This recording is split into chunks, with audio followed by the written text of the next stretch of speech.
Whether it's cars, comics, video games, or violins, there's a little geek in all of us. It's time to give your geek a voice. It's time for Geek Therapy. Here's your host, Johnny Hamburger.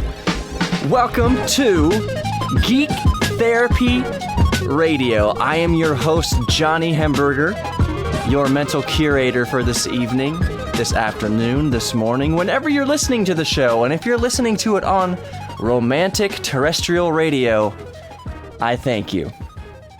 Wouldn't it be awesome if I can get this show syndicated? That would be great. Then I could be broadcasting from not just one antenna, but possibly two antennas, 3, 4, several, all across our beautiful country and our beautiful blue dot across the world. I do have kind of a loaded show for you. We're going to talk about a lot of neat things. First of all, I just want to point out, if you haven't noticed, that I am using a different microphone this week.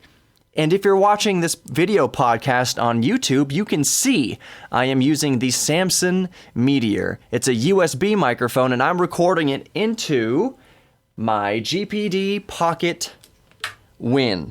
And a bunch of cables just fell onto my feet, but I will remedy that situation in a second. I'm testing out this setup because next week's show, hopefully next week's show, let me pick up this cable, hopefully next week's show will be recorded in Italy. Maybe 2 shows, Italy and the Netherlands. Not Amsterdam, but possibly in Eindhoven, but definitely in Italy. I'm going to record a Geek Therapy there, or maybe 2 shows worth when I'm off traveling grand old Europe. So, hopefully you're hearing that the audio quality is just fine with this little Samson USB mic. I like that name, Samson. Samson makes lots of different microphones and products, but I cannot, and this is not a paid endorsement, I can't recommend this little Samson mic enough. I think it's around $100, $90, $80. Probably get it cheaper used on Amazon. It has a little headphone output on the back, volume knob here on the front. It's actually pretty cool. So if you're looking for a high quality recording solution that's very small and it really would fit in your pocket. I mean, it might be a little big for your pocket, but it has this built-in stands, which again, if you're watching on YouTube, you can see that I'm moving these legs up and down. And the sound quality is good. So yeah, it won't break the bank. Look at this dust bunny I just picked up off the soundboard. Good Lord. We rock it in high quality here at iHeart. To be fair, like, there's surfaces in here that you can't really dust easily. So occasionally the HVAC system, the air conditioning, will blow a little dust bunny off of one of these speakers or monitors or TVs or whatever, marquees we have hanging very high close to the ceiling.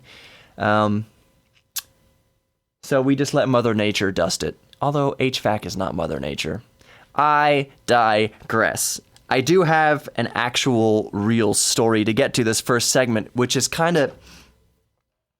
It's very perplexing to me, and I want to get everyone's opinion on it. There is a company that is offering its employees, it's a U.S. company, offering employees a free microchip implant in their palm meat, in between their thumb and index finger. It's about the size of a grain of rice.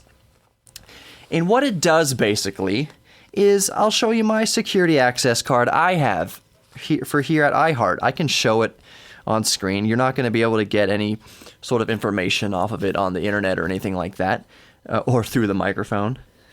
That's not going to work. If you can get access to the building by me holding my card up to the microphone, you are a sorcerer. You're not good at science. You are an actual magician with magic powers. So anyways, this chip that this company is offering to implant into its employees for free is basically a security access card. So that way, you know, when they're walking into the building, they can just kind of hold their palm up to those security access points. One of our security access points, maybe I'll take a video of it, show it later. It has those little red lights on it, and I put a picture of of the Terminator on there. You know, because the Terminator has the red eye. Geek alert, nerd alert. You know, the Terminator with his red eyeball. Okay, that's stupid. Yeah, I'll post a picture. I'll put it right here. There, you saw it. Good. If you didn't see it if you're listening. So if you're listening, you want to see what I'm talking about, go to the YouTube, Geek Therapy Radio on YouTube. And I might as well plug the social media right now while I'm at it. Geek Therapy Radio on YouTube, Geek Therapy Radio on the iHeartRadio app, Geek Therapy Radio on Facebook, Geek Therapy Radio on Instagram. I could not have drawn out the word radio more if I tried. That's my brain, my computer brain kind of stuttered as I processed some information through my mental CPU, so I stuttered a little bit. But yeah, Geek Therapy Radio on Instagram, Facebook, YouTube, the iHeartRadio app, Spreaker. There are so many ways to get Geek Therapy Radio into your eyeballs and earballs. I'm really liking uploading this to YouTube because I'm really liking this old camera that I'm using, this Nikon D3100. So I can show you, this Samsung microphone, show you this computer. But back on topic. My question to you is, and I'm not getting too conspiracy theory with all this, if your company offered you a free subdermal implant to be able to access the building, not only access the building, but your some of your credit card or debit card information can be saved in there as well. So you can go to your employee snack room, to the vending machines, pull out a Coke, and just put your palm up against the thing and pay for it, with the ID chip that's embedded in your hand. So on the one hand, there, of course, is all sorts of convenience factors going into this. And I get that. They also have stated, the company states that there is not a GPS tracker in there. It's just an RFID chip. So it's just like a near field. People can only read information off of it if they're very, very close to you. So, but that's still scary to me.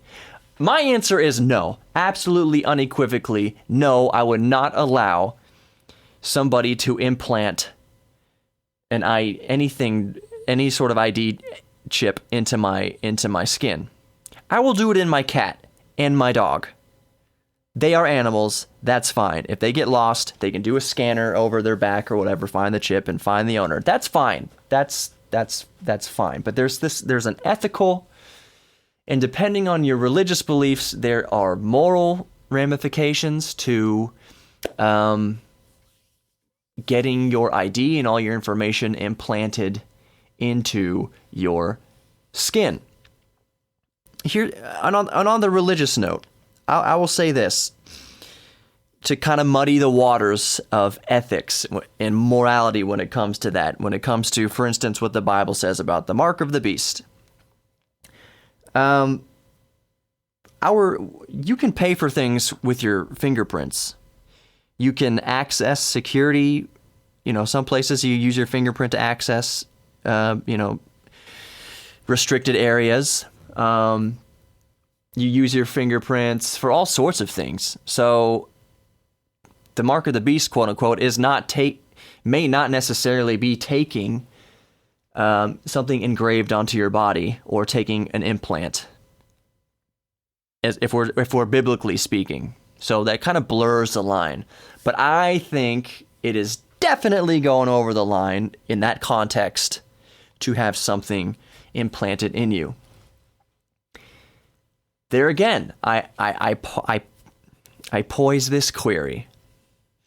Where do we draw the line for what we put on our bodies to identify us, or to pay for things, or to have access to things?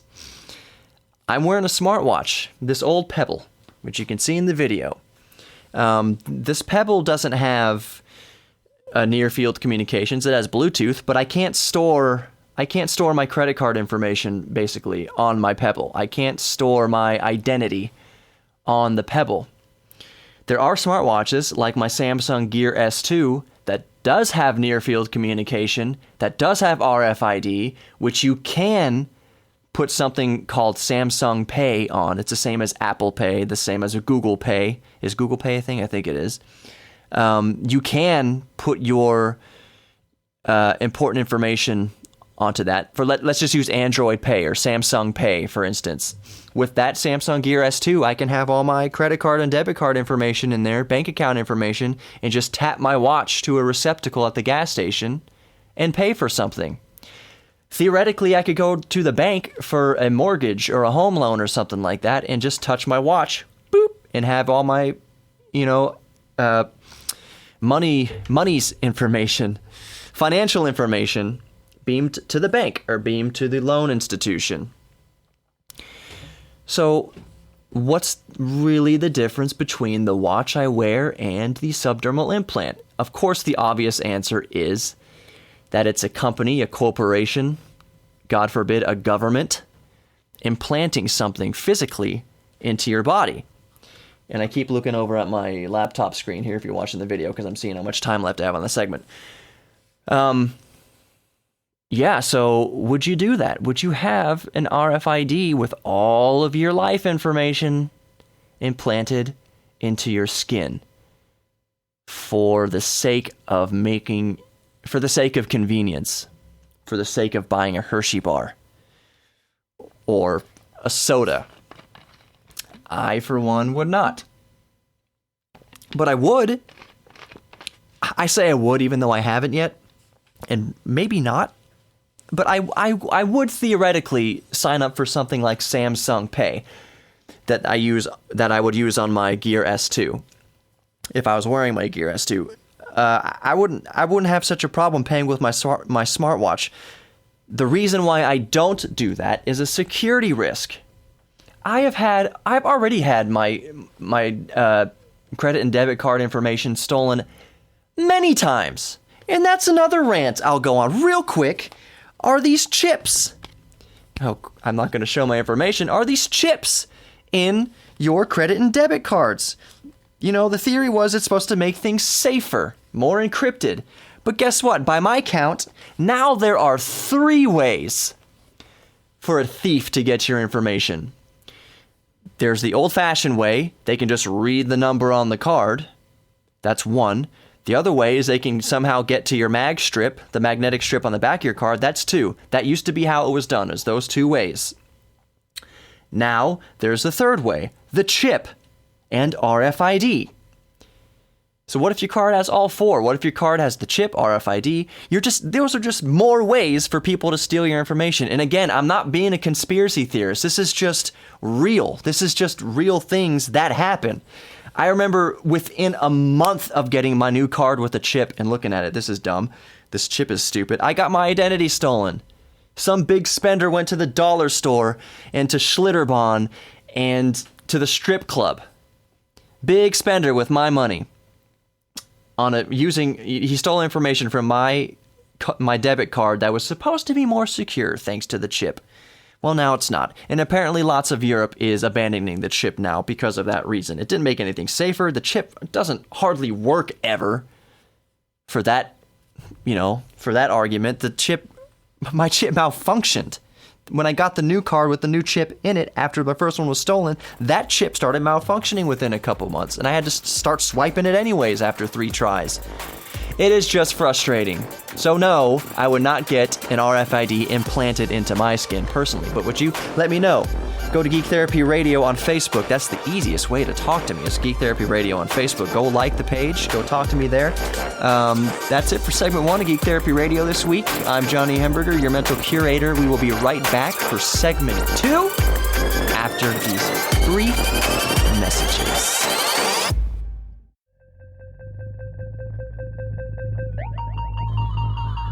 Welcome back to GTR, Geek Therapy Radio. Wow, that sounded intense. That sounded neat. That sounded pro and didn't sound geeky at all. So maybe I should try it again. Let me push up my glasses. My glasses. Welcome to Geek Therapy Radio. Why is my voice so high as a geek? Welcome to Geek Therapy Radio. Why'd I sound like Goofy? Can I just sound like a geek for a second? Welcome to Geek Therapy Radio. That's pretty good. where we talk about all things geeky. I don't know what voice this is, but it's geekier than the other ones I just did. And that's it for that voice. That's it. I'm not saying forever for that voice, but for this show, that is it for this voice. That voice. I wanted to change subjects. Okay, I'm Johnny Hamburger. If you're just joining us, Johnny Hamburger, your mental curator for the evening. Yes, Hamburger, not hamburger.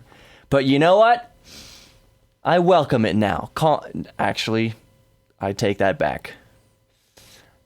I don't welcome it, but it's fine if people mishear my name, because it makes it easier to spell sometimes. I say it's hamburger, but all E's. Hamburger. So if I'm at a restaurant or I'm at a kiosk or whatever at the airport, hamburger? Nope. Hamburger. Just hamburger with all E's. Oh, hamburger. And I know how to vet sales calls, because here's the thing. Salespeople, when they call my phone, on the rarest of occasions when I even answer a number that I don't recognize, because if it's a number I don't recognize and they don't leave a message, it is not important. Period. Flat out, not important. I will not answer calls that I do not recognize the number. Leave a voicemail, and I see you're an actual person. Yes, I will call you back immediately. Anyways, so I know how, salespeople don't want to offend me, so they don't want to say, Mr. Hamburger? They don't say that. So they go the completely opposite way. I almost had a verbal slip that I had to beep. I had to go the opposite way, no H. They go the opposite way, no H, and they say, is this Mr. Hamburger? May I please speak with John Hamburger? They make it French. What about one of the most German words ever looks even remotely French? Oh, it's got an ER at the end, so maybe it's Hamburger. We don't want to offend him by saying hamburger, because it doesn't look exactly like hamburger. Maybe it's French. Can we talk to John Hamburger? Is this John Hamburger? How fancy. No, Hamburger. There's a Hamburg, Germany. And you'd think that's where my ancestors came from, but no. We trace back most recently to Mannheim, Germany, which I've been to Mannheim. It is a very industrial city. That being said, there's still castles and there's still all sorts of great architecture. And I like Mannheim. Mannheim was great. They had this like Space Needle there, kind of like in Seattle, but it's just an observatory way above Mannheim. And you look out for miles and miles to the horizon, all around 360 degrees, and it is industrial, like I said, just an industrial city. Let's get to the real topic. Let's get to the real topic for this segment, and that is under the category of cars, but not specifically any car. I mean, I will talk about a car specifically that kind of spurred me onto this subject, and that is the new 2018 Dodge Mustang that's coming out, the new Mustang GT. Now here's what it piqued in my geek brain. The new Mustang GT, what is it? The horsepower is up to like 460, whatever. There's a new mode you can engage in it to do a drag race, to go for a 0-60 time. And if everything's right, if all factors are correct and everything's done perfectly, the new Mustang GT will do 0-60 in under 4 seconds, which is faster than the base Porsche 911 Carrera. I'm saying Porsche. And there are people out there pulling their hairs out. Porsche! It's Porsche! Well, sweet Porsche. Anyways, the new Ford Mustang GT will do 0-60 under 4 seconds.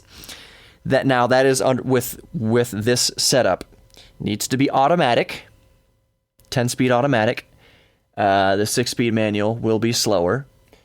3 pedals will be slower. So it has to be automatic, and the buyer has to shell out extra money for they need special tires. Not special tires, just expensive tires. Michelin Pilot Sport 4S tires. Michelin Pilot Sports are always going to be more expensive. I don't know how much they are per tire, but they are expensive. Hundreds of dollars per tire. The tires on my daily driver are fat and skinny 19-inch tires. They're painted onto the rim, and they can be expensive. I'm able to get them for, at the bare lowest, around $135 each. Which, if you're driving just a little economy car, $135 per tire is extremely expensive. But for a car that with 19-inch rims, with wheels painted on, $135 per tire is very reasonable. Very, very reasonable. You can spend $300 a tire, $400, $500 a tire, easy when you get up to that size. So I'm paying $135. Michelin Pilot Sports are very, very, very expensive. So you need to have automatic 10-speed transmission, the Michelin Pilot Sports. And if you have those and you do everything just right, you put into drag racing mode and do everything just right, you can get 0 to 60 under 4 seconds. Here's the rabbit trail that figure and that this vehicle, this Ford Mustang, which I don't like Ford Mustangs. I don't really care about Ford Mustangs. They do nothing for me. There's a huge generational following of Ford Mustangs, and there are some pretty cool Mustangs. Do not get me wrong. Shelby Cobra GT 500, GT 350, those are awesome. Shelby Cobras are awesome. Salines are awesome. But yeah, Mustangs in general do nothing. I give a wide berth to somebody driving a Mustang. That's kind of an inside joke to car enthusiasts. But here's what that figure, under 4 seconds in a production car, the rabbit trail got my mind going down. I have been watching a lot of Retro Motor Week reviews, car reviews on YouTube. So, for instance, they review the DeLorean, the 1982 DeLorean. They review the Mark I GTI, Mark II GTI, and various cars. And so they will test these cars that were supposed to be sports cars. The Corvettes, 82 Corvette, for instance. These 0 to 60 times of sports cars back in the day, they were describing blistering 0 to 60 time under 10 seconds. The DeLorean DMC-12 will get you to 60 miles an hour in a scant 8.5 seconds or whatever it was. The GTI, the Volkswagen GTI, will get you up to 60 in a throw you back in your seat 9 seconds. The new 1984 Chevy Corvette will throw you in your seat 0 to 60 in 7 seconds or whatever it is. Isn't it crazy? Here's my point. Isn't it crazy how far we've come with cars? That a four-banger will hit 60 under 6 seconds routinely. My daily driver will hit 60 under 5 seconds. It's like 4.8 or something like that. The DeLorean still does it around 9 seconds, but the DeLorean's not a race car. I don't care. New GTIs, Volkswagen GTIs, 0 to 60 under 6 seconds. This is crazy. Those are crazy numbers. If you were to have thrown those kinds of numbers at people, at drivers in the 80s, they'd have been like, no, that's impossible. That's a drag racer. That's a 300 mile per hour drag racer. I remember, here's a perfect example. I remember like 10 or 15 years ago, my buddy was telling me, I was at his house, we were having a sleepover. So I was a kid. 15 years ago, maybe it was 20 years ago. He's like, drag racers, they'll go 300 miles an hour in under 5 seconds. I'm like, bull crap. No way. That is impossible for any machine to get to 300 miles an hour in under 5 seconds. It's impossible for a machine to get to 300 miles an hour in under 10 seconds. There's no way. But yeah, drag racers get up to 300, but under 10 seconds. Way under 10 seconds. It is crazy. So, for a production vehicle that you can just go buy And a Ford Mustang is not a very expensive vehicle, all vehicles considered. It's gotta be 50 grand less or more than the Porsche 911 Carrera. And it's faster than the Porsche 911 Carrera. Porsche 911 Carrera. Listen to my nerd brain go. Somebody shut me up. So yeah, the 0 to 60 times in modern cars are crazy. But guess what? That Ford Mustang, even though you can get 0 to 60 under 4 seconds with the 10-speed automatic, I will still take the manual. I will still row my own boat, even if it costs me a second. Even if my 0 to 60 is 4.5 seconds versus under 4 seconds, I will still take the manual and row my own boat. As God intended. There's a verse in Genesis, verse 1, chapter 1, verse 1, in the cliff notes of the Bible at least. Humankind shall drive manuals as I intend. It's in the Bible somewhere. Look it up. More Geek Therapy Radio to come. I'm Johnny Hamburger. Hit the social media. Geek Therapy Radio, Facebook, Instagram, YouTube. Watch this radio show on YouTube. I'm recording them all. Hopefully this USB microphone I'm using, the Samsung Meteor, is sounding pretty good because that's what I'm recording. I'm not using the big sexy radio mic this week. I'm using a little cheap USB microphone. But it probably sounds pretty good. Don't it? More Geek Therapy Radio to come. I'm Johnny Hamburger. Stick around. We'll be back in just a few minutes.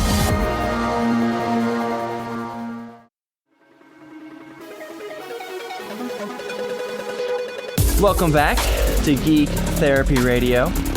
So far, we've talked about, would you personally get an RFID implanted in your palm? And we've talked about 0 to 60 times in production vehicles being insane in modern times.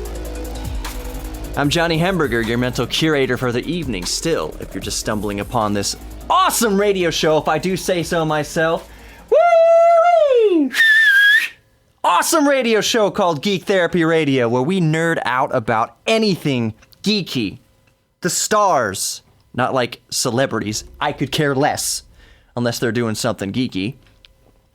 But astronomy stars, balls of gas, nuclear balls of gas up in our sky. Cars, we just talked about cars, the new Mustang and sub 4 second 0 to 60s. We talk about airplanes. I haven't talked about airplanes in a few episodes, but I'm waiting. I want to hear what you guys are geeking out about. What's your geek thing? That's what the whole show's about. Comic books, video games, computers. I hope to do at least one segment of a build vlog. So I say vlog because I am broadcasting these shows also on YouTube. If you're watching right now, that's redundant. Hello, you see me on YouTube. But I want to do a build vlog of the new AMD Threadripper. Once Threadripper comes out and is available to me. I cannot wait for that. That's going to be awesome. Awesome. AMD Threadripper. I'm just so happy that AMD is back competitive now for the first time in over 10 years. And I guess I'll touch on that subject. I did have something to talk about in this segment, and I'll tease it a little bit. It's that there's more water in the moon than we previously thought, but I'll get to that later. I wanted to talk about AMD Threadripper and how AMD has come out of the gate swinging at Intel for the first time in about a decade. And here's a crazy side effect. A crazy side effect of AMD announcing Threadripper. For those who don't know, Threadripper is going to be up to 18 cores in 36 threads. That means each core is, well, hyper-threaded. It's not actually called hyper-threading. I forget what exactly it's called for AMD, but each core basically acts as 2 cores. So it's 18 physical cores with 36 threads, and it cost about $1,000, and it is awesome. And it has Intel shaking in their boots for good reason, for very good reason. That is a value chip right there. And why would somebody pay twice as much, 2 or 3 times as much for any sort of Xeon that Intel's offering that has 18 cores? I think Intel has a chip with 20 cores. I believe a prosumer chip. Don't quote me on that. But I believe it's up to 20 cores. Anyways, it's thousands of dollars. Several thousands of dollars. So Threadripper coming out, 18 cores, 36 threads for around $1,000. I cannot wait to build my new AMD PC. That is a sentence that is the first time I've been able to say that sentence in 10 years. I can't wait to build an AMD PC. Still love Intel, but I'm just so happy that AMD has come out swinging. So the side effect of this, of AMD offering up Threadripper, and even the Ryzen series of their CPUs, the Ryzen 7 series of CPUs, what is it, 1800X, 1700X, has 8 cores out of the box. 8 cores, 16 threads for like $500. That's amazing. You can't get an 8-core Intel chip for $500. No way. No way. So we have gone in one generation of CPUs, not generation of people, but one generation of CPUs, which is 1 year basically. We have gone from 4 cores and 8 threads being the standard, and you could still get away with you could barely get away with a dual core. 2 cores, 2 threads, just 1 thread per core. You could barely get away with that now. But I would argue maybe not even really that. 2 cores is you are slouching with only 2 cores. 2 cores hyper-threaded, so 2 cores, 3 threads. You could still game with that reasonably. You can still do gaming, do reasonable content creation if you're okay waiting forever for media to render out. So the standard, to me anyways, and to the industry, to increasingly more with game developers, the standard is 4 physical cores. So the Intel Core i5 would pretty much be the baseline standard. Until just this year, because AMD has announced Threadripper in their Ryzen 7 series, which is currently available, which has 8 cores and 16 threads. They have single-handedly taken the standard from 4 cores to 8 cores. So now you have both manufacturers scrambling. Just in Intel, it's just sloppy and dirty and nasty the way they have just tossed out their multi-core processors, their 8-core processors, 6-core, 8-core processors this year in an attempt to compete against AMD. But thank God they've done that. PC enthusiasts like me just rejoice. Holy crap, we have single-handedly gone from like 4 cores being just the standard to now we're having all these offerings up from 8 cores up to 18 cores at reasonable prices.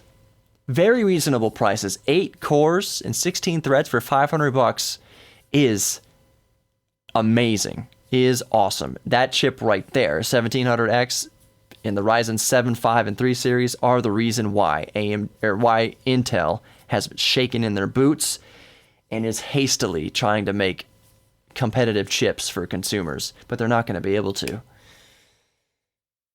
Intel has been the leader of the pack for the last decade, and the reason why they're leaders is because they've spent so much freaking money on R&D and development. Intel chips are core for core to core better than AMD. An Intel i9 core is going to be better than a Threadripper core in its cycles per second and all that kind of stuff. But the point is that AMD gets within 90% of Intel. If AMD has gotten 90% to within Intel's power at a fraction of the cost, that is awesome. Now, of course, a Threadripper, 18-core Threadripper chip is going to beat the pants off of a Core i7.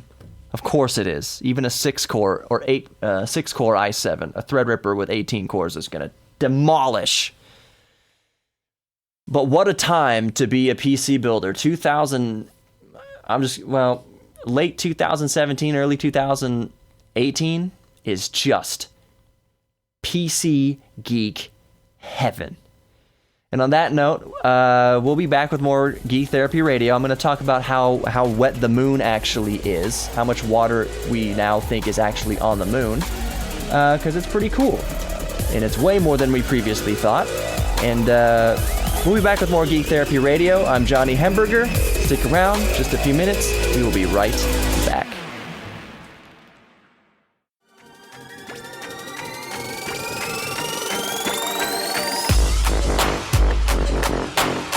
Welcome back to Geek Therapy Radio, the final segment for this week.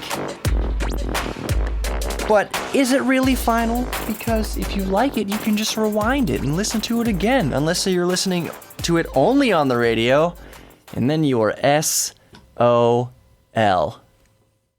Somebody told me they thought SOL stood for sorry, out of luck. That's not what it stands for. The out of luck part is accurate. The first S is not accurate. Anyways, welcome back to Geek Therapy Radio. I am your mental curator for the evening, Johnny Hemberger.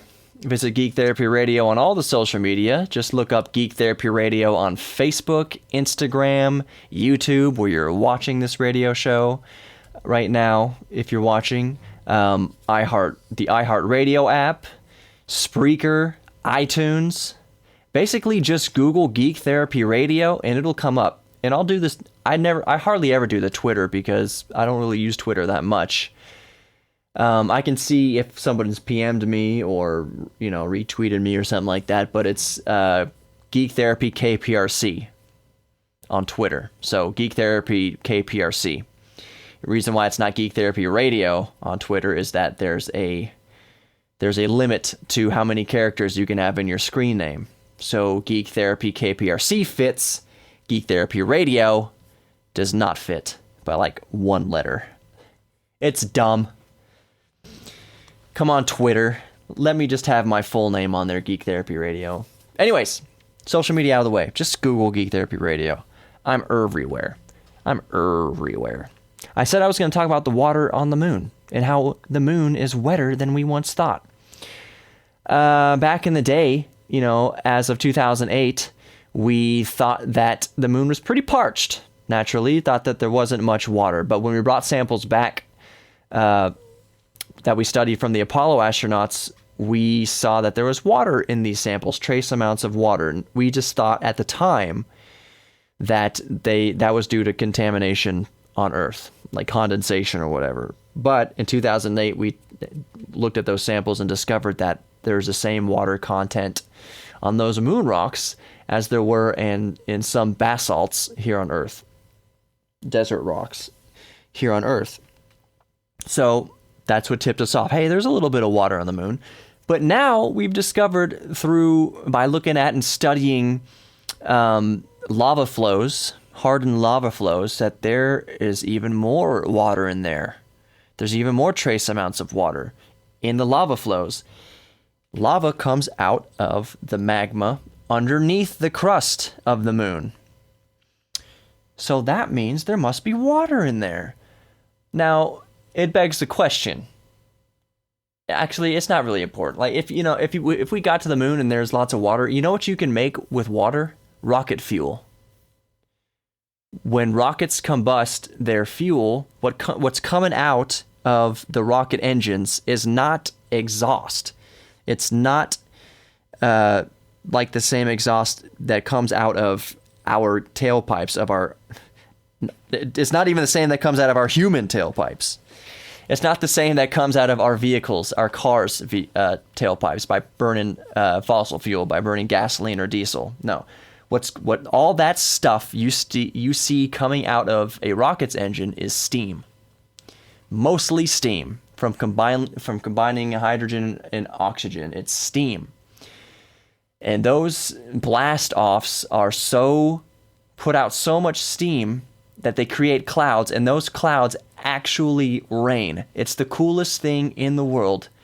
Rocket launches create mini rain clouds that actually produce rain.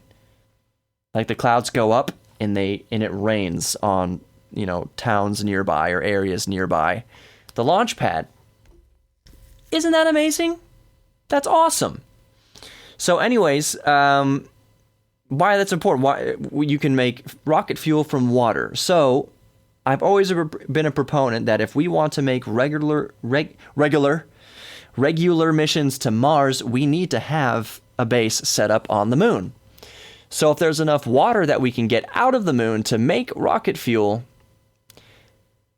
we can get to Mars way more efficiently than trying to leave Earth orbit. Since the moon has 1/6 the gravity or whatever of Earth, you need far less fuel to get out of the moon's gravitational pull.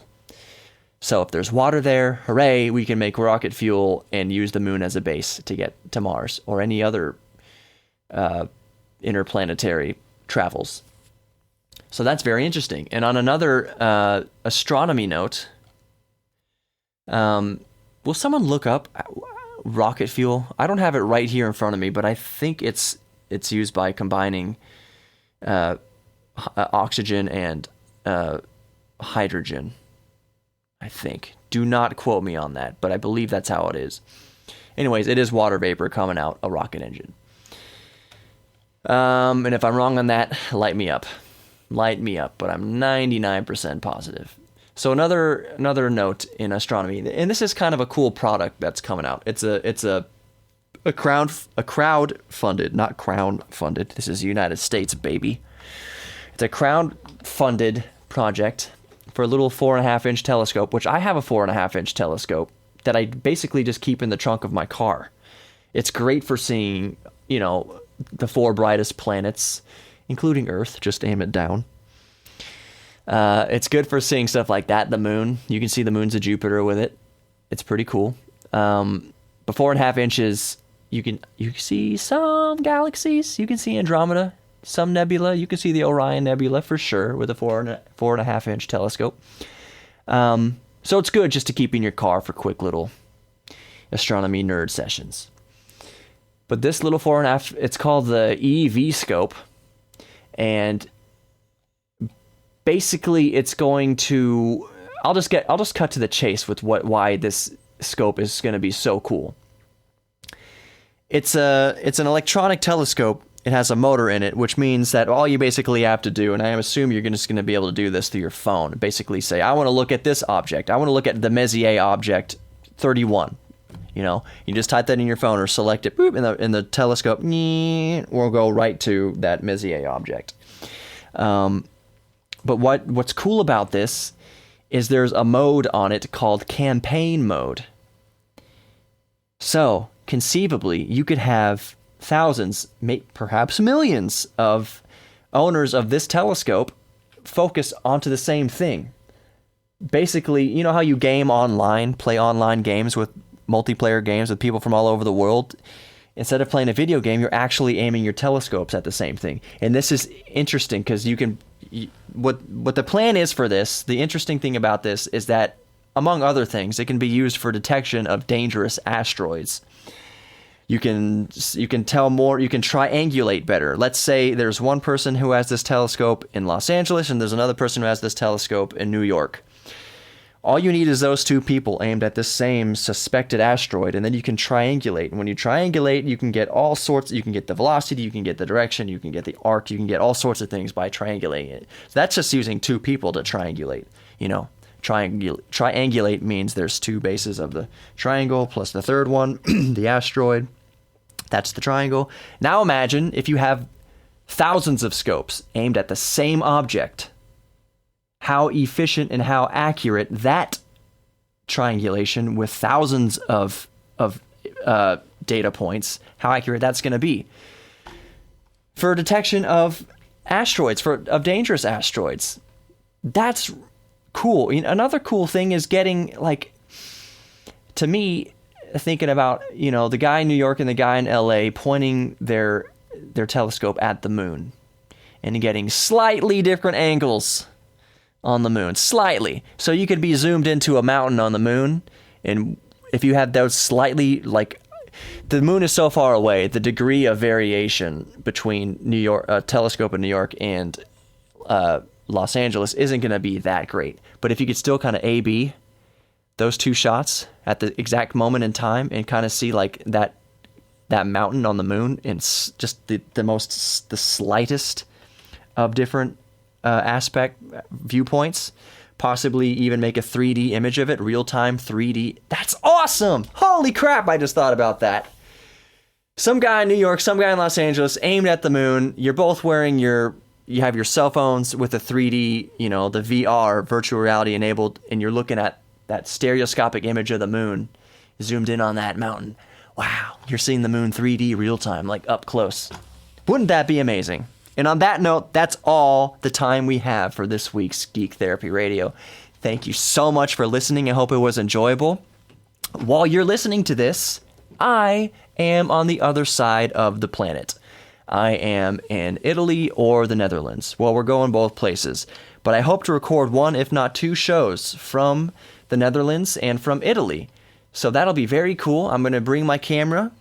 Maybe have some sort of picturesque view behind us. We'll see. I'm excited. And that's why I was using this microphone, this USB microphone, the Samson Meteor USB microphone.